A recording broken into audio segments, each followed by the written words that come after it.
नहमदुहु व नुसल्ली अला रसूलिहिल करीम अम्मा बाद फ़ाऊज़ु बिल्लाहि समीउल अलीम मिनश शैतानिर रजीम बिस्मिल्लाहिर रहमानिर रहीम रब्बि ज़िदनी इल्मा आमीन रब्बि इश्रह ली सदरी व यस्सिर ली अमरी वहलुल उक़दतम मिन लिसानी यफ़क़हू क़ौली। अस्सलामु अलैकुम व रहमतुल्लाहि व बरकातुहू। आज हम इंशाअल्लाह ताला अल्लाह की तौफ़ीक़ अल्लाह की रहमत से आयत नंबर 28 का तर्जुमा और तफसीर देखेंगे और इसको समझने की कोशिश करेंगे। अल्लाह ताला हमारे लिए बहुत सी आसानियाँ फरमाए, आमीन। कैफ़ा तकफ़ुरूना बिल्लाहि, तुम अल्लाह को क्यों नहीं मानते हालांकि तुम मुर्दा थे। अल्लाह ने तुम्हें ज़िंदा किया, फिर वो तुम्हें मार देगा, फिर ज़िंदा कर देगा। अल्लाह ने तुम्हें ज़िंदा किया, फिर वो तुम्हें मार देगा, फिर ज़िंदा कर देगा, फिर तुम इसी की तरफ लौटा दिए जाओगे। इसी ने ज़मीन की सारी चीज़ें तुम्हारे लिए पैदा की, फिर आसमान की तरफ मुतवज्जा हुआ और इन्हें दुरुस्त करके 7 आसमान बनाए और वो हर चीज़ को खूब जानता है। आप लोगों के सामने मैं अक्सर ज़िक्र करती हूँ 7 ज़मीनें और 7 आसमान। तो आज इंशाअल्लाह ताला आप देख ली, इस आयत में खुद हवाला दिया गया। अल्लाह ताला फरमाते हैं कि अल्लाह ताला आसमान की तरफ मुतवज्जा हुआ और इनको दुरुस्त करके 7 आसमान बनाए और अल्लाह ताला हर चीज़ को खूब जानने वाला है।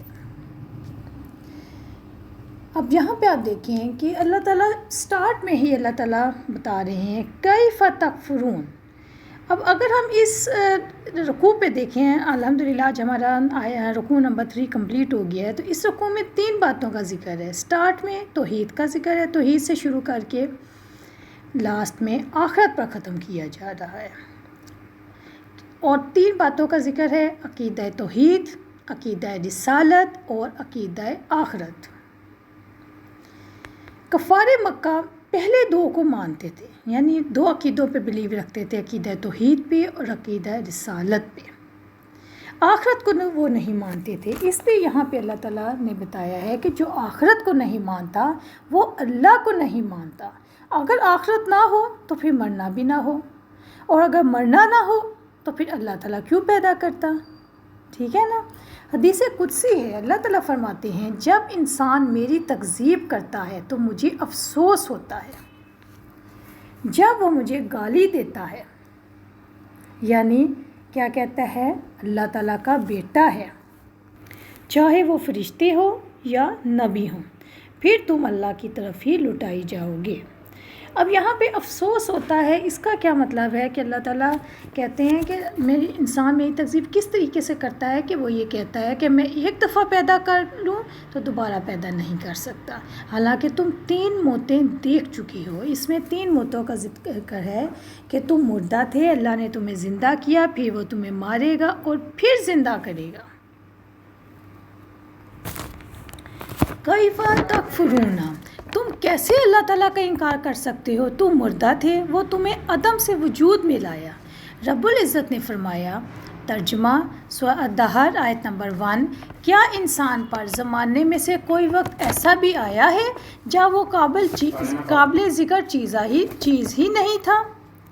इसने दुनिया की ज़िंदगी में हर तरह का रिस्क अता किया, फिर वो तुम्हें मौत देगा, फिर क़यामत के बाद दोबारा ज़िंदा करेगा, फिर इसी की तरफ तुम लौटाए जाओगे तो वो तुम्हें अमाल का पूरा बदला देगा। प्यारी बहनों, जब अल्लाह ताला खालिक है, मालिक है, तुम्हारी ज़िंदगी पे तसर्रुफ़ का इख्तियार रखता है, मौत इसी के हुक्म से आती है, इसी के फ़ैसले तुम पर नाफिज होते हैं।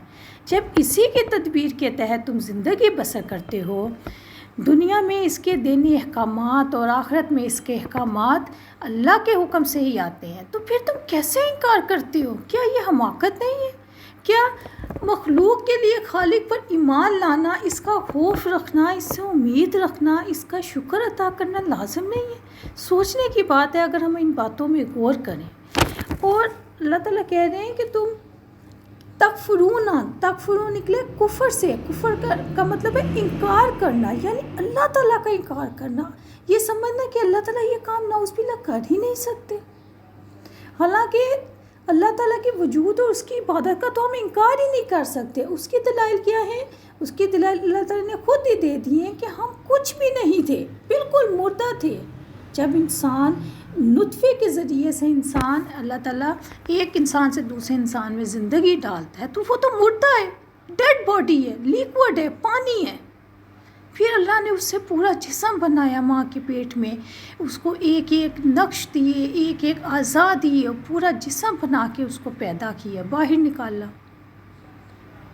اب ہم اب ہیں اور کل وہ ہمیں موت دے دے گا. یہ دوسرا سٹیپ ہے. اور تیسرا سٹیپ کیا ہے؟ ہماری موت کے بعد وہ پھر ہمیں دوبارہ زندگی عطا کرے گا. کب؟ حشر کے میدان میں. اور چوتھا سٹیپ کیا ہے کہ موت کے بعد پھر اسی کی طرف پلٹ کے جانا ہے، پھر اسی کے ہاتھ میں فیصلہ ہے، اسی کے ہاتھ میں اختیار ہے کہ وہ جنت میں ہمیں بھیجے یا جہنم میں. اللہ اکبر.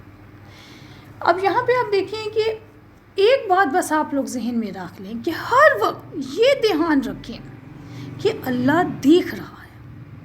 میں اللہ کے سامنے کیا منہ لے کر جاؤں گی، کیا جواب دوں گی اپنے کاموں کا جو میں کرتی ہوں. جب انسان یہ سوچ لیتا ہے نا تو یاد رکھیں پیاری بہنوں، اس کے سب کام ٹھیک ہو جاتے ہیں.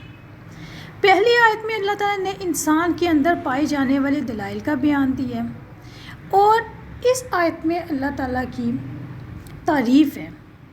اللہ تعالیٰ روزمرہ کی جو مشاہدات میں آنے والے دلائل، قدرت، اس کا ذکر اللہ تعالیٰ کہہ رہے ہیں. جو روزمرہ ہم اپنے ارد گرد چیزیں دیکھتے ہیں، اللہ تعالیٰ فرماتے ہیں سورۃ ملک آیت نمبر 14 میں، دیکھو خالق ہی کو اپنی مخلوق کا علم ہے، وہ بڑا باریک بھی وہ خوب خبردار ہے. اللہ تعالیٰ کو ہمارے ایک ایک حرکت، ایک ایک سانس، ایک ایک نوک پلک، ایک ایک سوچ کا علم ہے.